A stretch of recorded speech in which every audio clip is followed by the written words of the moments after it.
Prezident yanında vətəndaşlara xidmət və sosial innovasiyalar üzrə Dövlət Agentliyinin publik data portalının təqdimatı və dövlət idarəetməsində data əsaslı qərar qəbul etmə mövzusunda panel müzakirələr keçirildi. Tədbirdə müxtəlif dövlət qurumlarının və texnoloji şirkətlərin, ali təhsil müəssisələrinin müvafiq sahə üzrə fəaliyyət göstərən nümayəndələri iştirak etdilər. Dövlət Agentliyinin sədri Ülvi Mehdiyev dövlət idarəçiliyinin səmərəliliyinin artırılmasında data əsaslı qərar qəbul etmə mexanizmlərinin tətbiqinin əhəmiyyətini vurğuladı, asan xidmətin bu istiqamətdə gördüyü işlərdən danışdı. Ülvi Mehdiyev həmçinin publik data portalının təqdimatı çərçivəsində jurnalistlərə açıqlamasında bugündən asan xidmətin publik data portalının istifadəyə verildiyini bildirdi. Bu süni intellekt həlləri vasitəsilə biz vətəndaş məmnunluğunun daim 100%-ə yaxın olmasını hədəfləyirik və bu həllər vasitəsilə buna həyata keçiririk.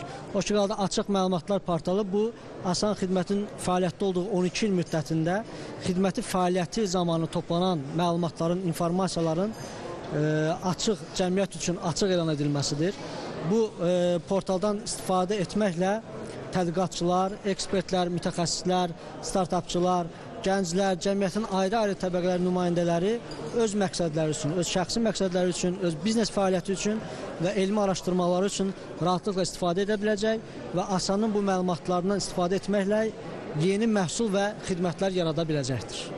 Qeyd edək ki, portalın məqsədi agentliyin müxtəlif istiqamətlər üzrə fəaliyyətində vətəndaş iştirakçılığının təşviqi, eləcə də bu çərçivədə hesabatlılığın təminidir. Sözü gedən portal asan xidmətin müxtəlif istiqamətlərində, o cümlədən beynəlxalq sferadakı fəaliyyəti, dövlət xidmətlərinin elektron reyestri, asan viza, asan ödəniş, asan müraciət sistemləri, yaşat fondu ilə bağlı məlumatları əhatə edir. Tədqiqatçılar və biznes iştirakçıları təqdim olunan datalardan istifadə etməklə fərqli çağırışlara yönəlik yeni innovativ həllər irəli sürə bilərlər. Tədbirin yekununda isə data əsaslı qərar vermə, mif yoxsa reallıq mövzusunda panel müzakirələr baş tutdu. Müzakirələrdə dövlət qurumlarının süni intellekt həllərinin tətbiqi ilə bağlı təcrübələri bölüşüldü.